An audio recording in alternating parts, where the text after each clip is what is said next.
की जा सकती, लेकिन उसूली तौर पर नालों के ऊपर बिल्डिंग्स का बनना जो है वो किसी भी वक्त किसी भी सूरत में जो है वो जायज नहीं है, वो इलीगल है, वो गलत है। आप बदतमीजी बिल्कुल भी नहीं करो यार, आप जाने जाओ, हम आप लोगों से बात नहीं करेंगे। हटाओ यार, चलो यार हटाओ, ये बदमाशी उनको किया करो जो तुम्हारे हारी या मुलाजिम हो। मेरे भाई छोड़ दे,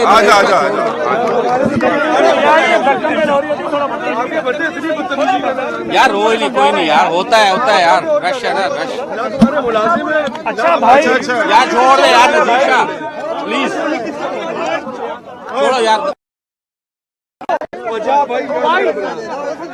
बात करने दो यार। अच्छा चले यार, आप काम करो। सईद भाई करिए, सईद भाई। देखिए मैं ये समझता हूँ कराची शहर में जहाँ जहाँ नालों पर मकानात हैं, दुकानें हैं, बाजार हैं, बिल्डिंग्स हैं, उन सबको हटाया जाना चाहिए। लेकिन जो लोग वहाँ रहते हैं, अपना कारोबार करते हैं, उनको हमें कंपनसेट करना चाहिए। शायद उनका इतना कसूर नहीं है, कसूर ज्यादा उन लोगों का, उन इदारों का है जिन्होंने उनको अलॉटमेंट्स दी हैं, जिन्होंने उनको बिठाया है।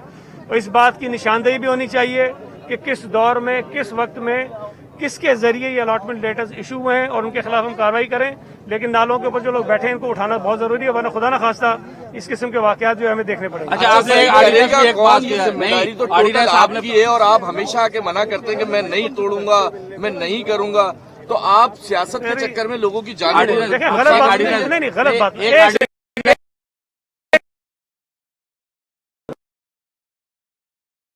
मैंने जब बात की बड़ी वजाहत के साथ की है।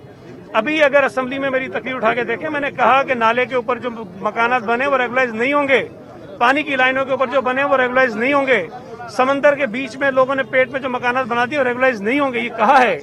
लेकिन मैं ये कह रहा हूँ कि इन लोगों को जब हम उठाएंगे तो इनको कंपनसेट करना चाहिए। देखिए, एक शख्स को अगर आज मैं अपने इख्तियार की वजह से गलत तरीके से किसी ऐसी जगह बिठा देता हूं जहां वो नहीं बैठना चाहिए, तो सजा मुझे मिलनी चाहिए। वो जो शख्स बैठता है उसका कसूर कम है, मेरा ज्यादा है। तो जिन लोगों ने ये चीजें सारी की हैं, गलत काम किए हैं, उनके खिलाफ कार्रवाइयां होनी चाहिए। कोई भी हो, वो मुस्तफा कमाल हो, वो सईद गनी हो या कोई भी हो, उसके खिलाफ कार्रवाई होनी चाहिए।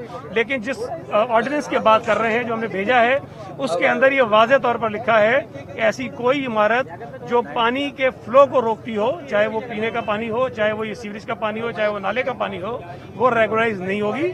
उसमें कमीशन है, जज रिटायर्ड सुप्रीम कोर्ट के, हाई कोर्ट के जज की सरबराही में, जिसने ये तय करना है।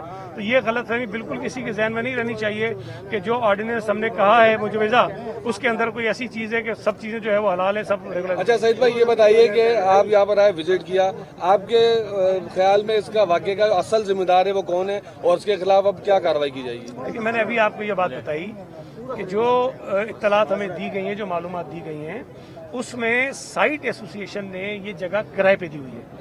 अब मुझे ये समझ नहीं आ रही बात, एक जगह नाले के ऊपर है तो एक इदारा किस तरह से उस नाले के ऊपर इमारत कायम करके उसका किराया ले सकता है। तो अपेरेंटली, मैं अभी कोई हतमी बात नहीं कर रहा हूँ, अपेरेंटली तो ज़ाहिर जिम्मेदारी साइट की आती है जिन्होंने 50-60 साल पहले जो है ये इमारत बना के रेंट पे दे दी है। अच्छा सईद भाई, ये बताइएगा कि जो शहर भर में तासुर ये जाता है कि अगर कोई डिस्ट्रिक्ट सेंट्रल में नाले पर इमारत होती है तो आप 2 दिन में तोड़ देते हैं, और अगर तो दूसरी जगह होती है तो फिर आप हील बहाने और उसमें जो है वो रास्ते निकालते हैं कि किस तरह उसको डिले करें। आपने डिस्ट्रिक्ट सेंट्रल में नॉर्थ कराची, न्यू कराची की मार्केट देखी है नालों पे? बिल्कुल देखी। कितनी टूटी है? मैंने सिंह सेक्रेटरी बिल्डिंग भी देखी हुई है जो नाले के ऊपर बनी नहीं, आप जो मैंने सुप्रीम कोर्ट रजिस्ट्री ऑफिस भी देखा हुआ जो मैं फिर ये कह रहा हूँ आपसे, जो आपने बात शुरू कही कि सेंट्रल में होती है तो नहीं टूटती है, यहाँ होती है तो टूट जाती है। सर हमारे सामने मौजूद है गुज्जर नाला, महमूदाबाद नाला मेरे हल्के का है भाई, मेरे हल्के का महमूदा, ईस्ट में, सेंट्रल में नहीं है, ठीक है। औरंगी नाला वेस्ट में, सेंट्रल में नहीं है।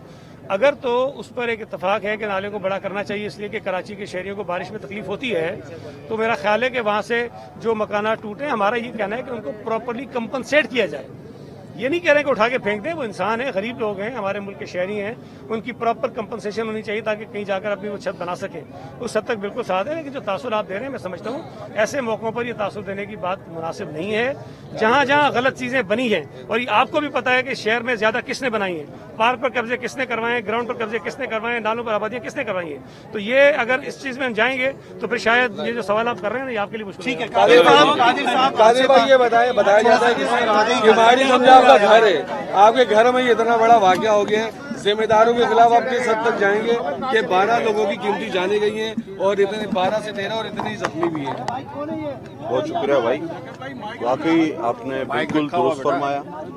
किमाड़ी ज़िला मेरा घर भी है और हमने ये भी ज़िला जो सिंध गवर्नमेंट ने बनाया है उसमें ये बड़ा अफसोसनाक वाकया पेश आया है और इस वाकये के लिए सईद भाई ने कम अल्फाज कहे। मैं हर एक्सट्रीम तक, हमारे डिस्ट्रिक्ट प्रेसिडेंट लियाकत आसकानी साहब मौजूद हैं, हम हर एक्सट्रीम तक जाएंगे, लेकिन ये बात तो हकीकत है जब से हमने होश संभाला इस इमारत को देख रहे हैं। लेकिन साइट एसोसिएशन क्लियरली मैं कहूंगा, ये यहाँ पर अगर आपको ये एक पान का ठेला लगे ना तो साइट एसोसिएशन वाले उससे भी किराया लेने पहुंच जाते हैं। सड़कें यहाँ की बनाते नहीं है, सीवरेज का काम करते नहीं है, पीने का पानी फराम करते नहीं है, ब्लैकमेलिंग करते हैं। तो लिहाजा साइट की पूरी जिम्मेदारी है, किस तरह इनको इन्होंने लीज दी, ये जाने अगर गई हैं तो खैर जिंदगी मौत अल्लाह के हाथ में है, लेकिन इसमें सबसे बड़ा कसूरवार साइट है। और ये भी देखना होगा आपको कि ये दौर कौन सा है। और सईद ने बिल्कुल ठीक कहा कि नाले हों, बागात हों, चाइना कटिंग हो, ये आज से 25-30 साल पहले शुरू हुआ था और उसके बाद पता है आपको कब तक चलता रहा। बाकी जगहों पर भी जो चीजें मस्मार की जा रही हैं, लोगों को डिसलोकेट तो किया जा रहा है, लेकिन उन जिम्मेदारों को तो बुलाओ जिन्होंने उनको रेगुलराइज किया। किसने किया? आखिर ये चाइना कटिंग, ये पूरा बल्दिया आपके पीछे, अगर आप इसका असल नक्शा उठा के देखें तो ये आधा का आधा एम्यूनिटी है, लेकिन आज ये 5% भी नहीं रहा। और ये केस अदालतों में मौजूद है, जिम्मेदारों को बुलाएं कि किसने आहिस्ता आहिस्ता करके शहर को तबाह कर दिया। और फिर आप आज अगर कोई भाई कह भी रहा है कि जी गवर्नमेंट आपकी है, आप मुझे बताएं लाखों लोग इन चीजों पर बैठे हुए, बागात पर, नालों पर, मुख्तलिफ जगहों पर। अब इन लाखों लोगों को आप बेघर कर दें तो ये जाएंगे कहाँ? कानूनी तौर पर ये कोई जवाब भाई, आपने एक बात बोली कि जो 25 साल से काम हो रहा है, आज के दिन सुरजानी टाउन में अली हसन बुरोई नामी शख्स केडीए लेटर लिख के थक गया कि वो 125 एकड़ जमीन पर कब्जा कर रहा है, उसको रोकने वाला कौन है? इसका तो जवाब दीजिएगा भाई। ये खत किसने लिखा है? ये शख्स किसके बारे में लिखा गया है? बिल्कुल लिखा होगा तो जिम्मेदारों को उसको भी रोकना चाहिए। जो पॉलिसी सबके लिए वो हर फर्द वाहिद के लिए होगी, कानून सबको एक जैसा देखता है। थैंक यू, शुक्रिया भाई।